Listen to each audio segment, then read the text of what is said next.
ప్రియులారా, ఈ లోకంలోనికి మనం వచ్చినప్పుడు ఏదీ తీసుకురాలేదు, వెళ్తున్నప్పుడు ఏదీ తీసుకుపోము అనేది అక్షర సత్యం.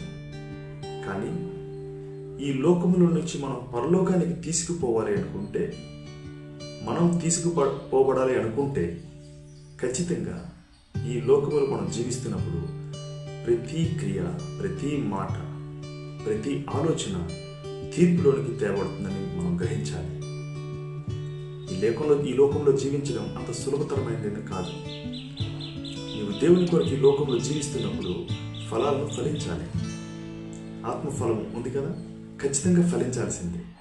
లేని పక్షంలో మనం ఈ లోకం నుంచి ఏమీ తీసుకుపోము అన్నాం కదా, నిజంగానే ఏమీ తీసుకుపోకుండానే పోతాం. ఈ లోకంలో నుంచి నీ పరలోకానికి తీసుకువెళ్ళాలంటే, దేవదూతలు నిన్ను తీసుకుపోవాలనుకుంటే నువ్వు ఖచ్చితంగా ఈ లోకంలో ఆయనకి ఇష్టమైన జీవితాన్ని జీవించాలి.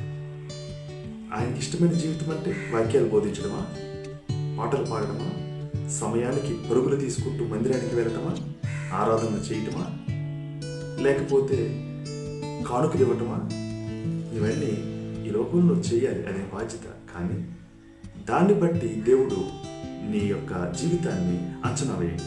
దాన్ని బట్టి నీ తీర్పు ఉండదు. దయచేసి గమనించండి. నువ్వు దేవుని ఎదుట తీర్పు కొరకు నిలబడేటప్పుడు మత్తయి సువార్త 25వ అధ్యాయం ప్రకారంగా నేను దేవుడు తీర్పు తీరుస్తాడు. దాని ప్రకారంగా జీవించడానికి నువ్వు సిద్ధపడాలి. ఈ లోకంలో దాని ప్రకారంగా నువ్వు సిద్ధపడాలి.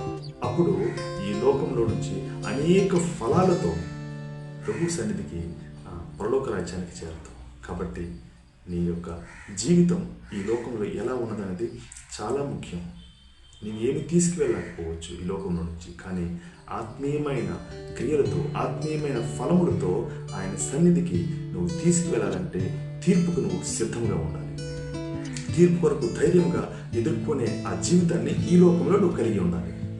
అలా కలిగి ఉండడానికి నిన్ను దేవుడు ప్రేరేపించును గాక, నిన్ను దేవుడు సిద్ధపరచును గాక, దేవుడు మిమ్మల్ని దీవించును గాక. Praise the lord.